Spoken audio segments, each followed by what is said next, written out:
Welcome to GyrlSense. I'm Maria del Carmen, your host. Today's guests are Nora Marisol and Marisol Diaz.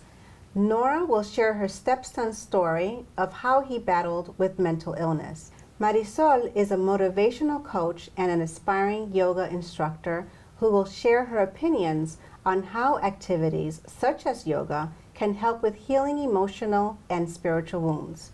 Nora, welcome back to the GyrlSense family. And Marisol, welcome to the GyrlSense family. Thank you for having us. Absolutely. We're excited to be back. Great. So the last time you were here, Nora, we were discussing a different disease, that being breast health. Correct. And today we're going to again speak of yet another disease, it being mental illness, and tying it to a very personal individual, which was your stepson, Iran. So, as I mentioned, it was your stepson. So, how much of his life were you present for? Well, I was blessed to be present in his life since the young age of 3 months. Oh, wonderful. So he's my baby. He is your baby. Wonderful. He's definitely my baby. Great. So you definitely know Iran Yes. inside and out and everything. Tell me about his character and his personality. He was a tough cookie, just like his daddy.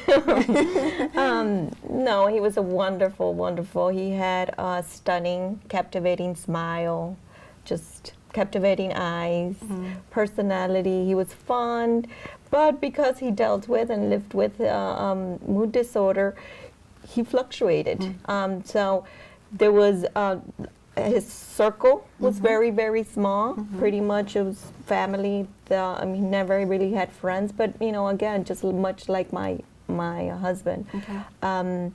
But he was just always joking. He had a great sense of humor, wonderful personality, loved music, loved sports, just a lot of fun. His siblings loved him, adore him.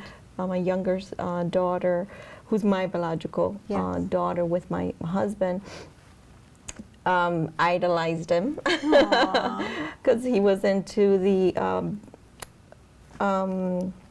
artist world, and he's very cool. He was cool everywhere he went. He had a following, and not so only she's older or young? She's younger. Yeah. She's a baby. Right. But not only that, not only because of that, but because he was cool. He was just a cool character.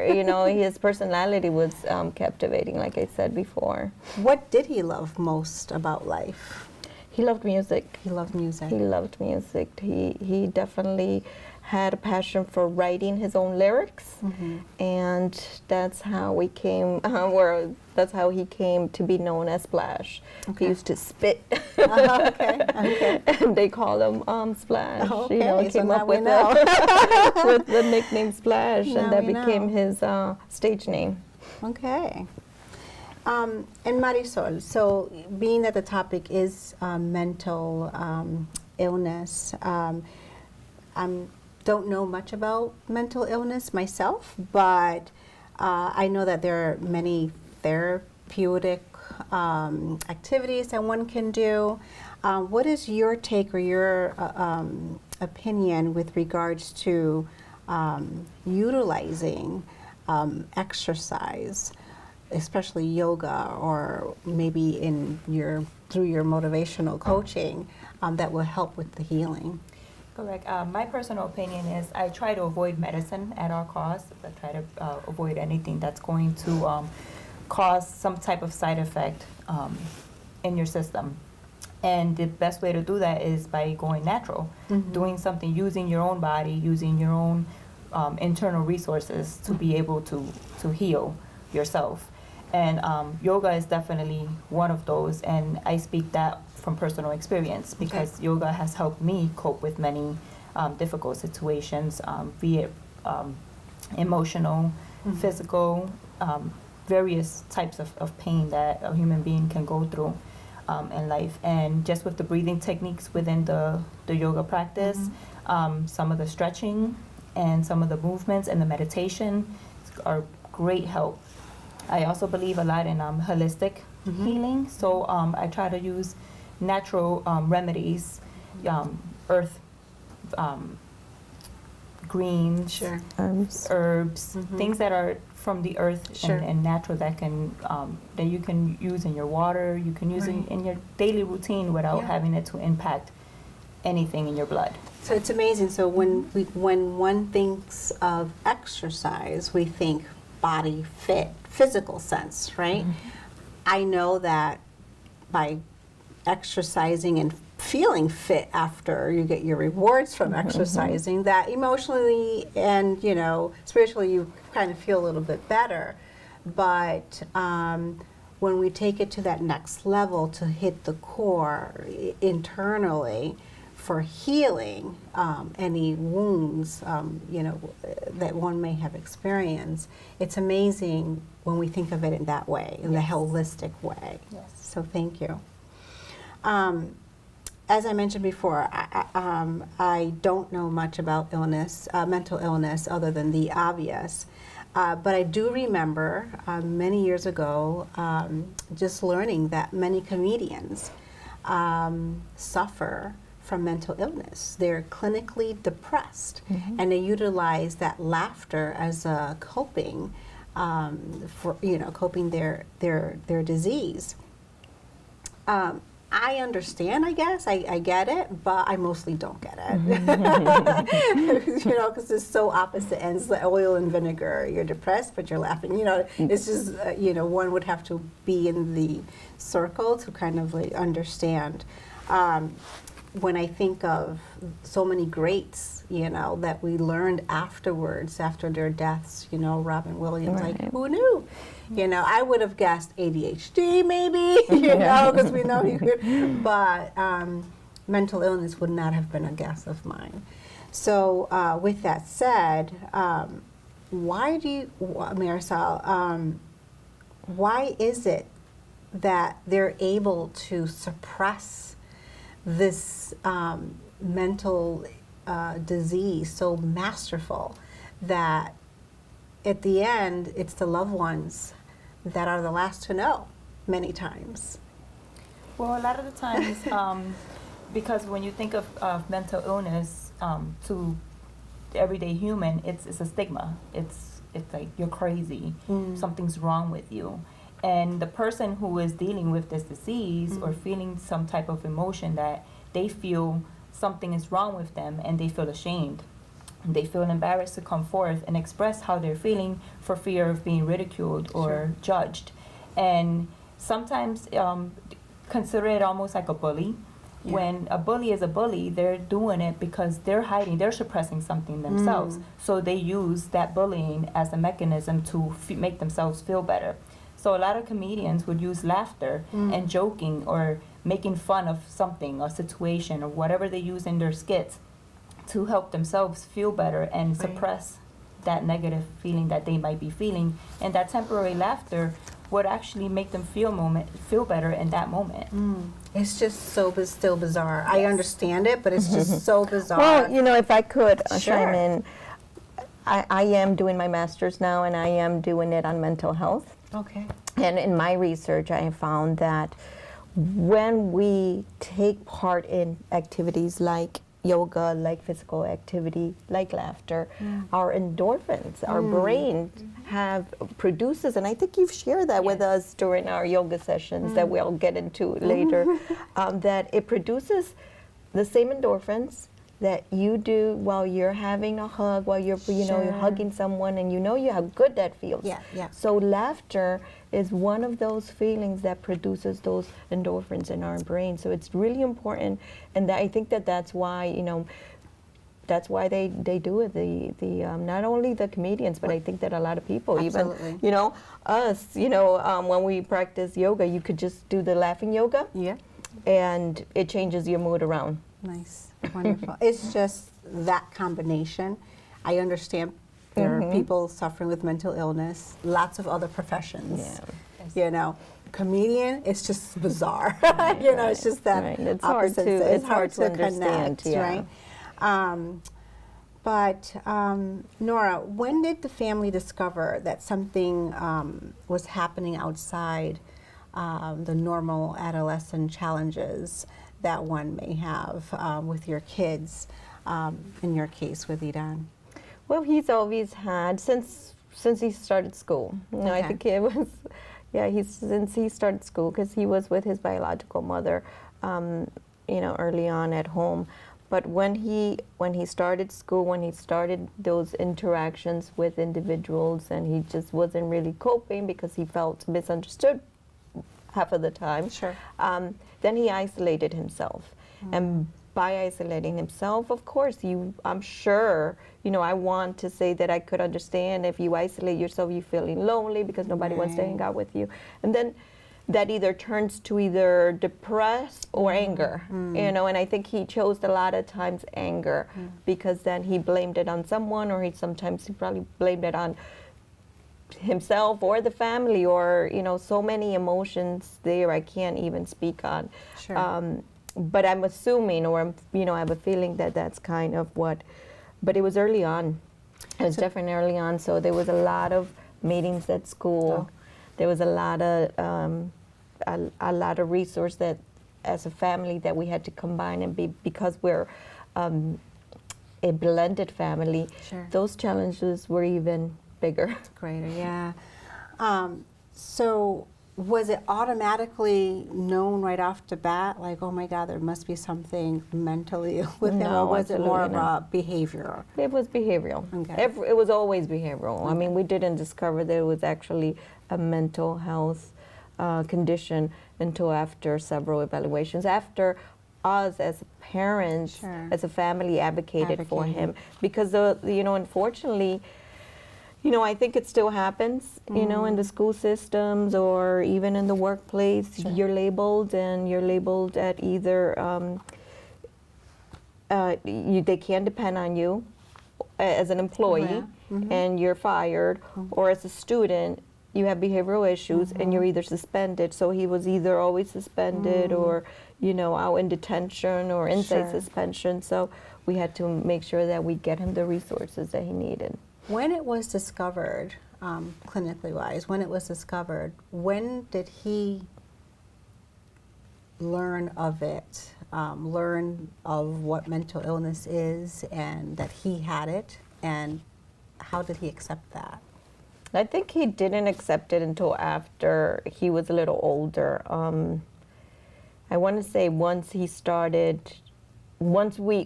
after many different tactics Sure. by his parents, my husband finally found music to be kind of the carrot. And it was then that he decided to turn that. I think that for a long time he kind of felt maybe ashamed, but maybe Sure. even angry at the fact that why did he have to live with that?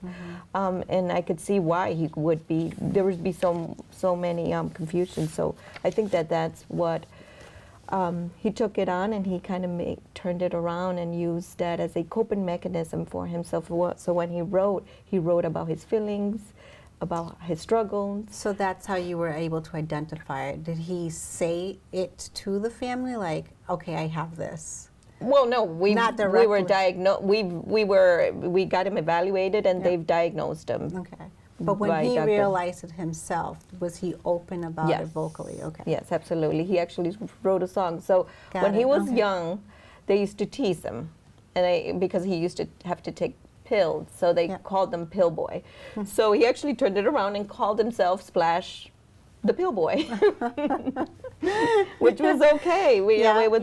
So you that know, is okay. So in he retrospect, used he his- used it as, you know, you're not lyrics. you're not gonna Right. bully me, you're not gonna you put that stigma, or you're not gonna put that, you make me feel ashamed. I'm gonna Right. turn it around and use it as a positive Yeah, message, yeah, so that others like him can actually not feel.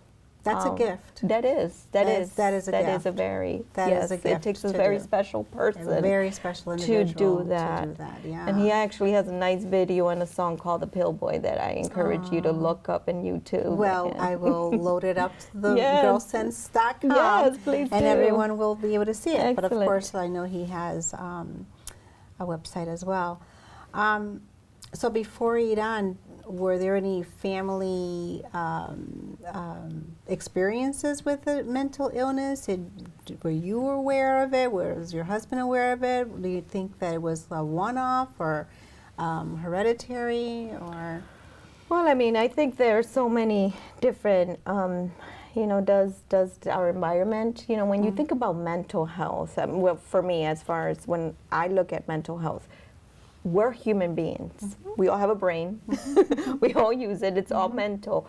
If you ever go through a stress, you're suffering. Your mental state, it's not up to par. Correct. So I think that that's where the confusion is, or that's where the stigma comes, because if I'm stressed, if I'm feeling a little depressed because I've lost someone or I've experienced the post-traumatic stress, I don't want to talk about depression, or I don't want to talk about, because all the other chronic mental illnesses have that stigma attached. So definitely I have it. There's a background in my family. I think I personally suffer from attention deficit disorder. I think maybe these days we all do. My husband, for sure, he definitely admits that he has dealt with anxiety for a long time. He's also in recovery.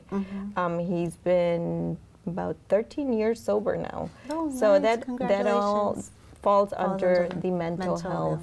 health. So certainly, yes, we do. My father also suffered from, alcohol use. So yeah, definitely.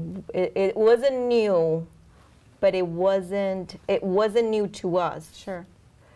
But when it touches your child, and you find yourself in a different position where you have to advocate, then it's completely different. It's now you different have to, well, at least for me, I had to go out and educate myself with facts and look for resources that actually help. And that's just another topic, and then we'll get to it. So you mentioned earlier that Iran did find a way to cope with his illness through music and so forth. So tell me a little bit about his journey. Yes. After reading, it was so exciting. Like, where did he start? His first tape? When did who played it? So he's done so much in so little time. Yes. God knows what he does when he does it. Yes. Unfortunately for my son, he did have a wonderful opportunities. He was backed by my husband, his manager, who provided him and fully invested in him. He believed in him, and just wanted him to feel at peace, empowered, and that's what he saw, and that's what we all saw when he was on stage. So early on, he always was a dancer. He was always into music. So when he his first debut was on a Master Funk. Master Fish. Yes, him. He had a show here in downtown Harvard, the Excel Center back then. I think it was called. I think it was still the Excel Center.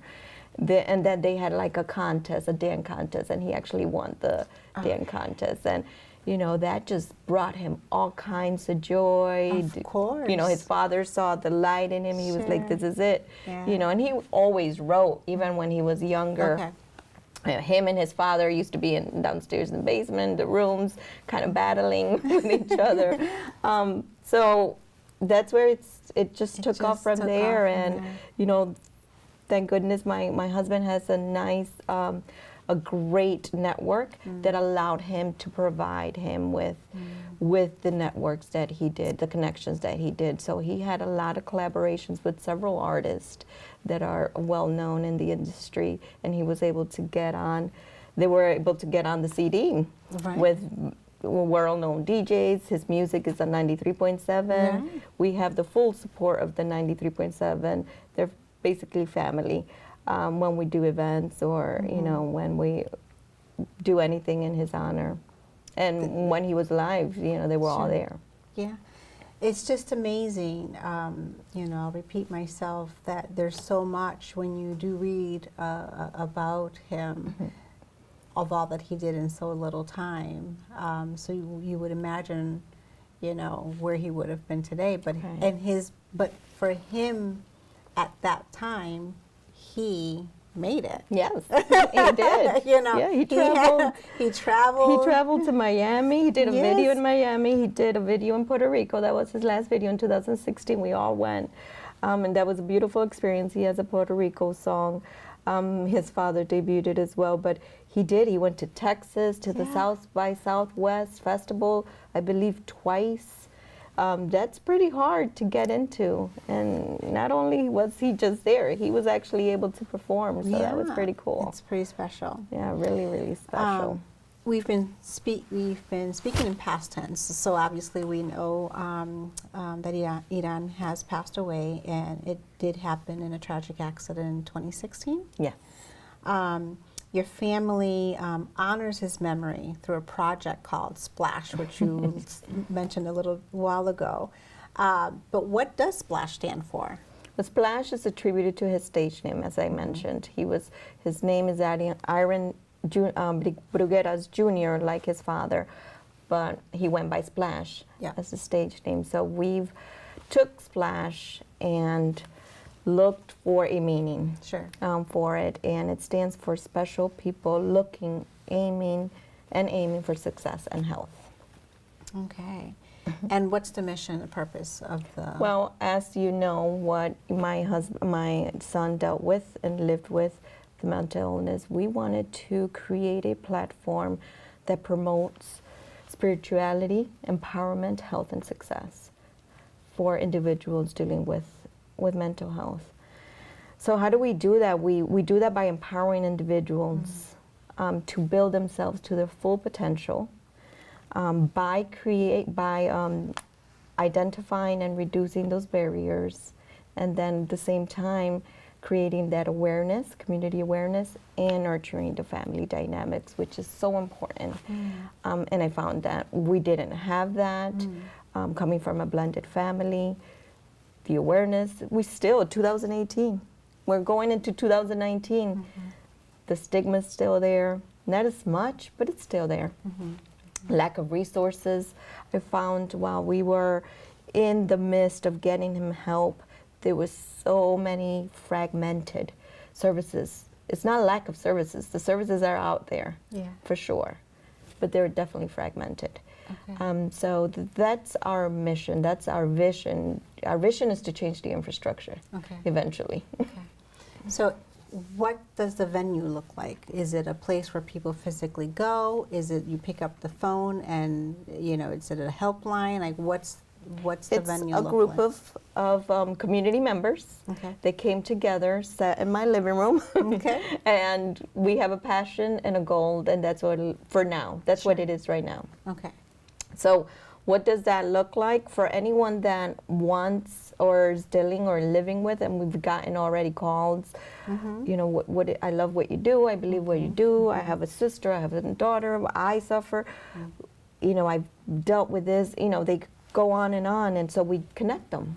Them. So we're not an organization, it's not a huge company for now, but we are working with all the stakeholders, all the right people that have all the right connections to make sure that not only connect individuals with those networks or those resources needed, but also the policymakers, because that's really where it's going to make a difference, right? The policymakers. Yeah, so that's great. So basically, you're coordinating the services that they need. Correct. Outside of what you provide in your home.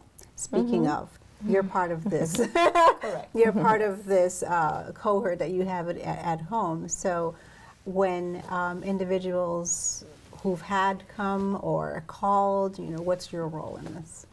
Well, we meet once a week at Nora and Iran's home, and we have our own yoga sessions there, and I lead those sessions. Of course, I'm not only leading the session because I'm also taking part in the session, so I'm benefiting from it as well. So it's my opportunity to also take in and hit the restart button for myself on those days. One of the, not only was I honored when Nora came to me and asked for my services in the yoga, with the yoga end of it, but also to join with their committee in the Splash project. And me personally, also dealing with mental health and in my family, in my home, and my background, take great pride in joining the committee because I am definitely very vocal on reaching other services other than medicine, other resources.